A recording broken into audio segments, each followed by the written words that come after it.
You're listening to Non-Toxic. I'm Daniel Penny. You've probably seen the good news about the recent off-year elections in which Democrats did surprisingly well. And one of the key pieces of that story was that young men actually voted for Democrats again after supposedly abandoning the party in 2024 for Trump and the far right. So what happened in that intervening year to change their minds? There have been a lot of clips of different manosphere figures expressing, at the very least, concern over what Trump has been doing to the economy or how ICE has been brutally arresting immigrants. You got to get scared that people who are not criminals are getting, lassoed up and deported and sent to, El Salvador prisons, that kind of shit. But there's still a lot that remains unexplained. And to figure out how young men seem to be coming back to the Democratic Party and whether they're here to stay, I spoke with Charlie Sapker, who has some of the sharpest insights about what's going on with young men's politics in the U.S. today. Charlie, welcome to the show. Thanks for having me, Daniel. Before we get started, can you just walk listeners through exactly what you do and what your organization is? Absolutely. I'm the research and strategy lead for Young Men Research Project, which is a research organization that studies the political and social trends shaping young men's lives today. I'm also a writer for the Young Men Research Initiative Substack, which provides more regular analysis and commentary on some of these trends that we're seeing, but is unaffiliated. It's a great follow. I highly recommend it for any listeners out there. I always look forward to your posts. So the reason I wanted you to come on the show today is because there's a new poll that your group has just released, and it has to do with the surprising changes among the young male electorate here in the U.S. And I think, it's worth taking a moment to remember where we were a year ago. The headline was young men came out for Trump, in part because of economic issues, as well as various cultural resentments. And Democratic pundits and strategists are still kind of trying to figure out what went wrong there. But the most recent off-year election seems to tell a different story, and your polling also seems to complicate the picture that we had from 2024. So what's going on? Only a year has elapsed, but it seems like we're not in the same place. Yeah, it turns out young men are not a lost cause. So the 2025 elections, I think, really proves that this demographic is still very swingy. Their support for either party is not exactly set in stone. And I think our poll really backs a lot of it up. I think there's a lot of lessons to be taken from New York especially, but just this entire cycle that young men support is really feeble for either party, and that both parties have a lot of work to do in terms of trying to shore it up, both for the midterms as well as 2028. And so that's kind of the backdrop of the elections. I think our poll really confirms that young men are turning against Trump. We have about 2 in 5 supporting or approving of the president currently. About 3 in 5 think the country is headed in the wrong direction. And on his most far-reaching policies, from ICE's broad detention powers to ending vaccine requirements for parents to unilateral presidential authority to fire federal workers, we're really seeing broad opposition. And so I think all of that sets the stage for, okay, there's this dissatisfaction going on with the economy with a lot of these policies. That doesn't mean that Democrats are going to necessarily see direct gains. And in fact, there remain very real challenges for the Democratic Party, both in reputation and actually getting young men to turn out for them at the ballot box. So let's break that down a little bit. I think the biggest part of the narrative was that young men in 2024 trusted Trump to be better on the economy than Biden or Harris. And there was a sense that during the Trump years, they had done better economically, and under Biden's presidency, they had done worse. Then a year's gone by, and basically, is the economy that different? Or is it really just like a perception problem? I guess that's always been my question is during the Biden years, administration was always saying how great the economy was doing, despite the fact that average people weren't really experiencing it as such. And now I think the Trump administration has kind of adopted a similar line. So I guess my question is like, what is that gap? Like what's going on between the official statistics, of which we now have fewer, and the lived experiences of young men, and how is it that they think the government should be doing better? Yeah, so I think the Biden-Harris administration obviously inherited a pandemic and had to deal with the resulting inflation that come with that. Pundits debate how much of that was their own doing versus just built into a pandemic response. Nonetheless, this past election, or the 2024 election, we certainly saw a backlash, not just with young men, but really across the board, with inflation, with cost of living. And so at the moment, like you said, the jobs data, the employment data, I think very, very hard to parse where the tides are headed. What I can say is that at the moment, there certainly is a lot of anxiety around the AI bubble and impact that's going to have on employment, which actually gets to one of the really interesting findings from our poll, which is that young men actually are quite optimistic about AI, especially compared to women. What we found is that only 15% of young men think that AI is actually going to hurt them in their job search, and 30% think it's going to help them. The overwhelming majority think that it's going to have no impact.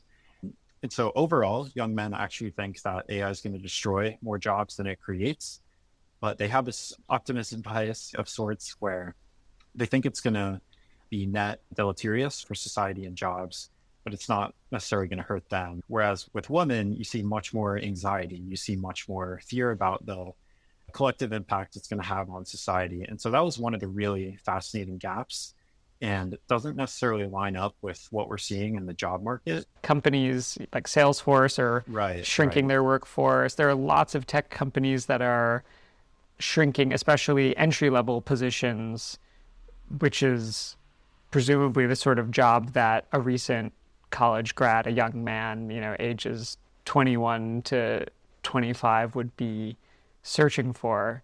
Like there's so much media attention right now about how bleak it is for recent grads. So that's interesting that.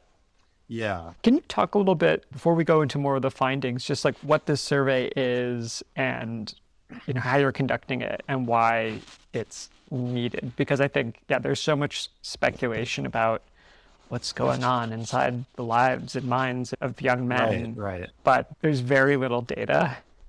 Yeah. So this survey tried to cover a lot of different areas, focused a little less on the political questions, whether that's support for different candidates or party reputations, which we've done in the past.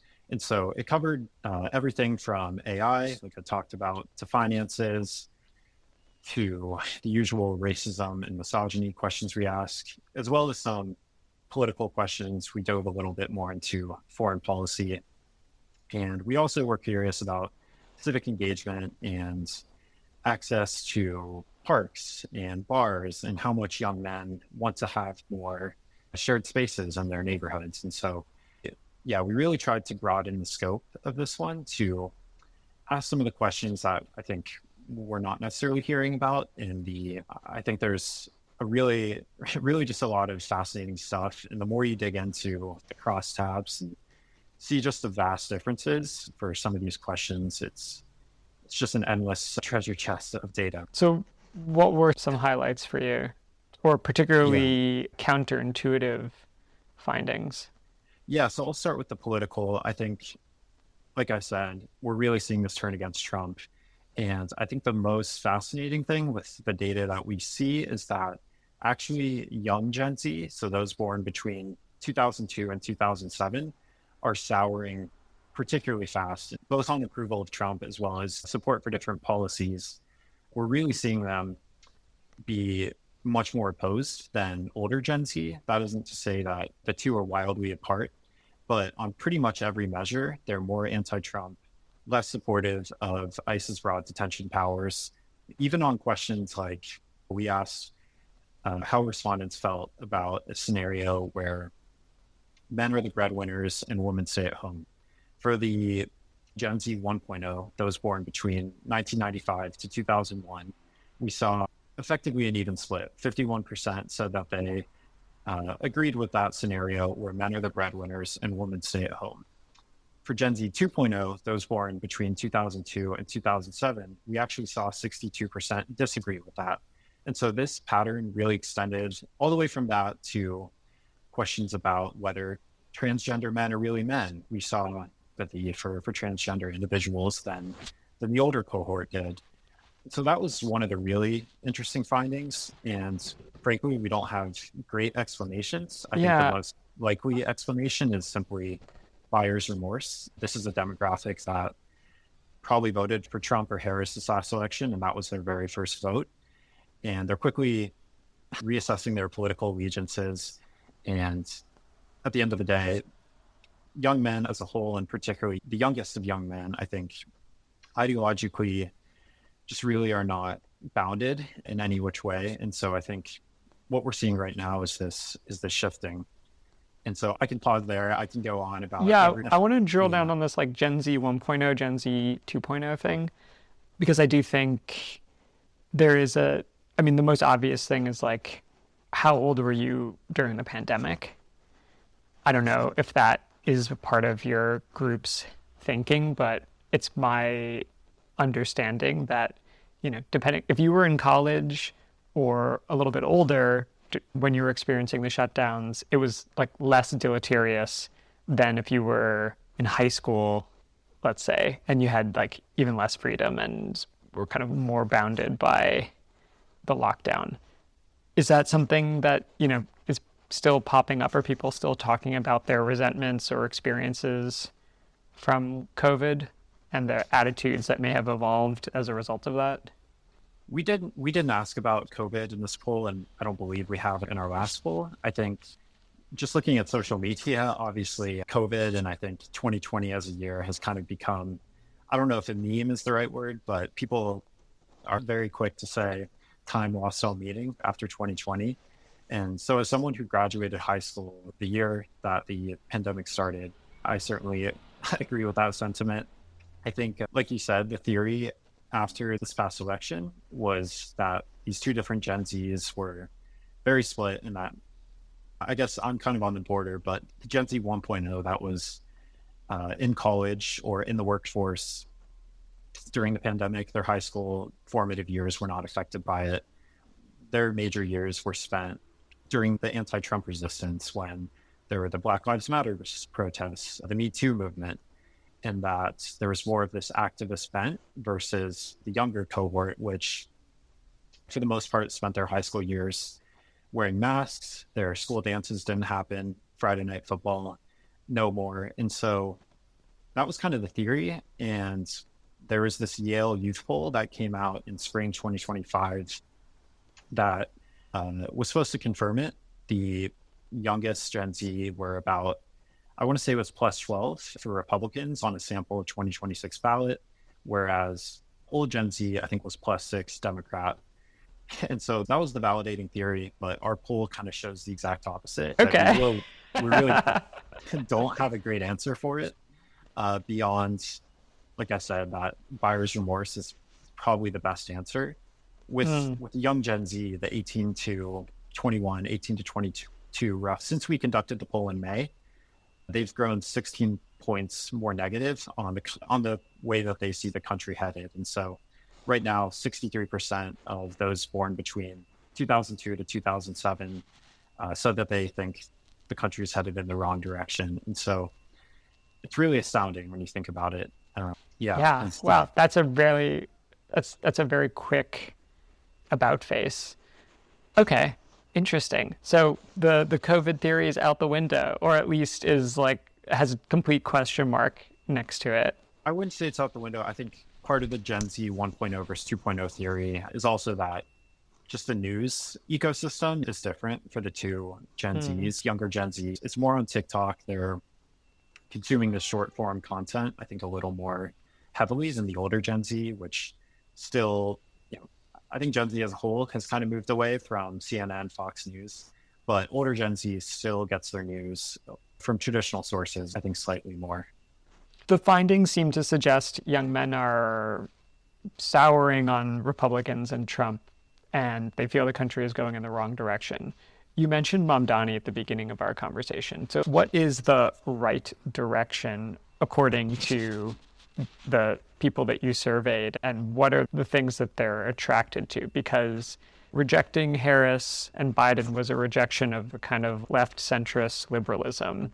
Rejecting Trump is a rejection of far right fascist, depending on your analysis. So are we going back to the era of the Bernie bros? I would be thrilled if that was the case, but I also am hesitant to get my hopes up. Yeah, so the thing about young men is that they really don't like either party, the establishment as they see it. And I should point out that that's not necessarily unique to them. I think most Americans just do not like either party, broadly speaking. But with young men, and the Bernie point is interesting because I actually wrote a piece about this over the summer. When we did our figure testing from our May survey, Bernie was the most popular candidate by a decent margin, and he actually had net positive support from Trump voters. And so I think with Mamdani, he obviously was not an establishment Democrat, and there continues to be this broad appetite for anti-establishment figures. Young men don't like the status quo, and so there seems to be this appetite for figures who are willing to break out in it. And so, I think a lot of Dems are asking the question, how much can we actually extract from the Mamdani campaign? Not everyone's going to be a 34-year-old handsome democratic socialist with a knack for the camera. But that said, I think there are a few really valuable takeaways that I think whether you're a Democrat or Republican, you would be well served to learn from.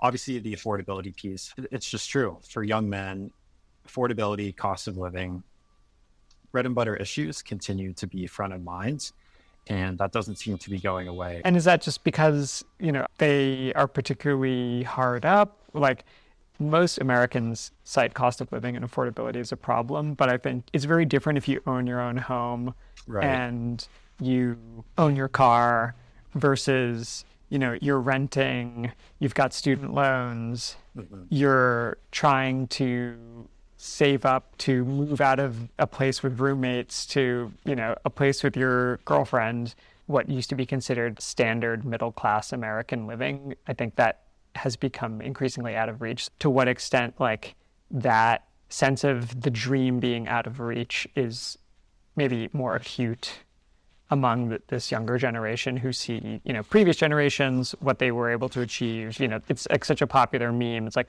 my parents at age 25, can't wait to, paint the bedroom for the nursery. Me at age 25, which gaming chair can I afford? Right. When we conducted our poll in May 2025, we asked young men whether they think they're better off, worse off, or about the same compared to their grandparents. And 44% thought that they were worse off than their grandparents compared to only 22% who thought that they were better off. So clearly there's this sense of dismay with where things are headed. And I think ultimately Mamdani and I think the Democrats more generally are realizing that this disenchantment with the economy, not helped by the tariffs, is just going to be the simplest thing that they can message on for 2026. I was listening to a podcast with David Shore and some of the Pod Save America guys from Crooked Con last week, and David Shore was talking about Zoran Mamdani ran this hyper-disciplined campaign where he was asked about which country he was going to visit first as mayor. He, could have gone into all these other issues, which he did at times, but all in all, his campaign really was defined by this affordability message. And I think what he was able to do is... I remember the chicken and rice video. That was a very early video from his campaign. Yeah. Right. He mastered the attention economy that we live in.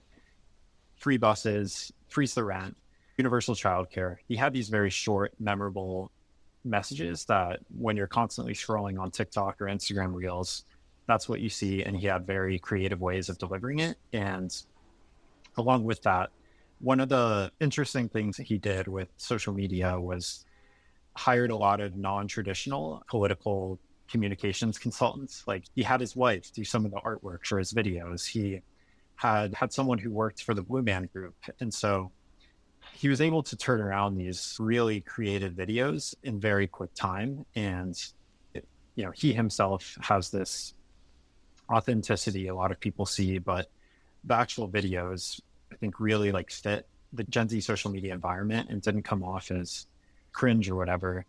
Oh, you didn't like those Cuomo videos where I remember he was asked in the debate, what he could have done differently. And I think the Assemblyman did do a better job on TikTok and social media than I did during the campaign. And that has changed now. I've also increased my activity significantly. But my agenda is exactly the same. I am the Democrat, although I'm not on the Democratic line. it's like, that's your biggest regret? Yeah, I mean, like I said, people are very quick to dismiss that the social media is not replicable. And in many ways, it isn't. Everyone has to be themselves and authentic to the camera. But I think there are lessons to be learned in the staffers that he hired and his willingness to kind of break outside the traditional bounds. But more generally, I think what Mamdani got a lot of credit from is obviously he ran on this very ambitious, bold agenda, and he wasn't just running against Trump, he was running for these very aspirational policy goals. And obviously there's a lot of question marks about how much he's actually going to achieve. Thinking back to the SNL skit with Rahmi Youssef, like, we're not going to on Flagrant, for example, Andrew Schultz, who certainly was one of the Trump backers in 2024. We talked about him in Carbon Bros. Yeah, he and the other Flagrant bros were maybe not swooning, but they were very clearly captivated by Mamdani. We keep on saying, hey, Democrats, can you please just run for something and not against somebody? Yep. It is a very simple solution, but I think people at their core want to feel like their issues are addressed, and their concerns are met. Not simply that guy bad. Yeah. And then you guys have done it massively. I was like, wow, if you talk about the issues people care about and say that you're going to do something about it, they will support you. What a fucking crazy idea. And I think his ability to do that, obviously it has its challenges when you're running for a House seat or a Senate seat, when you're not in the same governing position. But I think there is this appetite for having this ambitious agenda and actually running for something, because people just don't like the status quo. That's the ultimate underlying factor. One really interesting thing, though, I think that we did take away from this last poll is we did this message testing about two different candidates and how young men were going to, which of them young men would vote for it. These are hypothetical candidates. These are hypothetical candidates. And so one of these candidates kind of talked about a kind of anti-woke messaging. DEI is ruining everything. We need to get rid of this participation trophy culture. And then candidate B, we did two different scenarios. In the first one, he was talking about how tough talk makes good sound bites, but that's not real leadership. Manliness is about caring for your neighbors. And then in the second scenario, we had the same candidate A, anti-woke, DEI is terrible, that type of message. But in this scenario, candidate B was just saying, this is phony machismo. This is why we're seeing division. But he didn't actually present an alternative to what manliness is. And in the first scenario where we have this candidate B who's presenting this alternative, real manliness is caring for your neighbors. It's compassion. We saw a huge net support for that candidate. It was plus 20 compared to candidate A. Whereas in the second scenario where the alternative was just saying, this is phony, this is causing division, but they didn't actually define what manliness is. We only saw, I think it was plus 7. Yeah. Because I think there's this constant question of how we fight back against misogynistic candidates and the messaging that we hear. And this was a pretty strong result that when we actually say, being a man is about caring for your neighbors, it's about lifting others up, that can be a pretty compelling alternative. And so, obviously there's caveats with doing this in polling, and how people actually vote in the real world, but I think it provides a pretty good foundation for moving forward for how we might want to think about fighting back against some of these messages we hear. And obviously, it also matters who the speaker is in that situation, right? Yeah. It has to come from someone whom voters perceive as living up to the values that they're putting forward, and they have to seem like credibly masculine, but not sort of, they don't have to do the alpha. I think that's it's a tough needle to thread. Harris's VP pick, right? Waltz was supposed to kind of represent that, like, oh, he's, ex-National Guard, he's a football coach, he's a hunter, he fixes his car, and it kind of just fell flat, or like it didn't really. I mean, part of it is he was a vice presidential pick, and ultimately, who really cares about the VP? I'm curious, if you've thought about that. I have a little bit, in part because I wrote this piece ahead of the 2024 election, which is essentially about how Tim Walz did have this role to play in trying to win young men to the Democratic ticket. I think, like you said, he ultimately was running for the vice presidential ticket. He was given just a few months to kind of make himself known to the world. And so there's only so much I think he could do. But at the end of the day, what we did see is the Trump-Vance ticket say all these just completely opposite messages about what masculinity means. Of course, the childless cat ladies comment, what have you. And I do think this image of strength and machismo that the Trump ticket put forward, as we saw in focus groups around the election and even after then, for a lot of young men, it did make a difference. And when we look at our polling from this past May, the Democratic Party is just so much less favorable on questions of strength. And so there's no easy fix to that. And I think every candidate, whether they're Republican or Democrat, is going to present that in some different way. But, I think this message testing I was just talking about, I think does provide this candidates fighting back against this incendiary language can present a message of what being a good man looks like today. I want to ask one follow-up, which is, I think Democrats have been hunting for this. It's sort of like we're all hunting for who's going to be the Joe Rogan of the left, and we're also hunting for who's going to be this like silver bullet dude who is going to have credible left positions, have some grit, be palatable enough for donors, not alienate people of color or suburban moms. Like there's kind of this like perfect checklist, and we've had a few duds. Fetterman was supposed to be the next Bernie. I remember very clearly in the lead up to Fetterman's race against Dr. Oz, there was all this talk of his authentic working class roots and his no bullshit delivery. And he had some truly left positions at the time when he was a candidate. And, now he's become like the, Democrats' number one supporter of Israel's genocide in Gaza. He has voted against the Democrats to end the shutdown. And he's one of the most vocal critics of the party, really from the right, like not from the left. I've seen the party and, people on the left get caught up in enthusiasms for guys who they think are gonna kind of check all those boxes, and then like something really goes off the rails. Do you have any reflections or thoughts on that? What is the plan for not just finding the one guy, but kind of like building out an infrastructure that changes the dynamics? Because it seems like finding the guy is always the Democrats' plan, and that hasn't borne a lot of fruit yet. Right. Well, I think too, the first part about finding the next Joe Rogan of the left, I think it's a very flawed framing in the first place. Joe Rogan ultimately has been one of Bernie Sanders' biggest and most longtime supporters. He could have been Joe Rogan of the left. Yeah, yeah. And when in my job, I listen to the Joe Rogans, the Theo Vaughns, kind of the manosphere as we now define it. And I think much of the coverage often misses what's in the middle.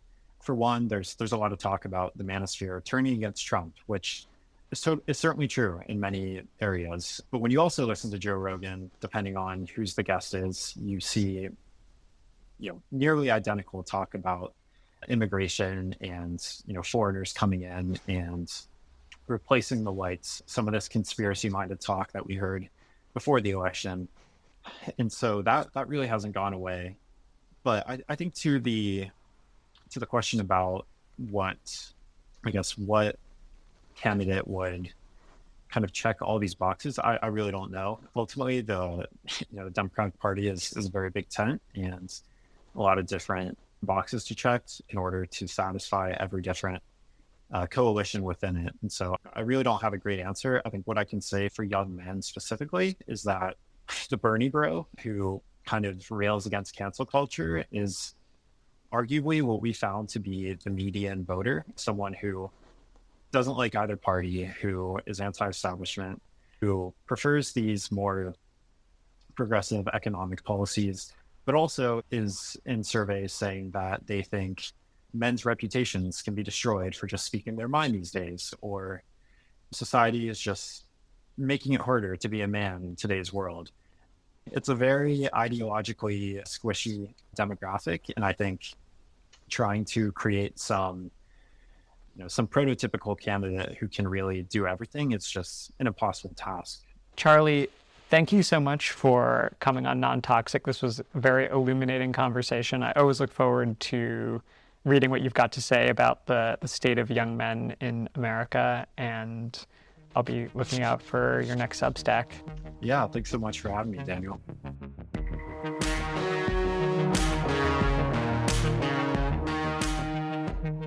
And that's it for another episode of Non-Toxic. As always, I'm your host, Daniel Penny. Music is by Nathan Scharf and artwork is by Sam Creasy. This show is produced by me with the help of listeners like you. So if you would like to keep detoxifying the discourse, sign up on my Substack where you will get extra bonus content and my undying appreciation. Tune in for more episodes. I'll be dropping them somewhat irregularly, but also experimenting with some other new content. And there are a few bigger non-toxic projects in the works, which I can't go into too much detail about, but suffice it to say they're exciting. Stay tuned for more.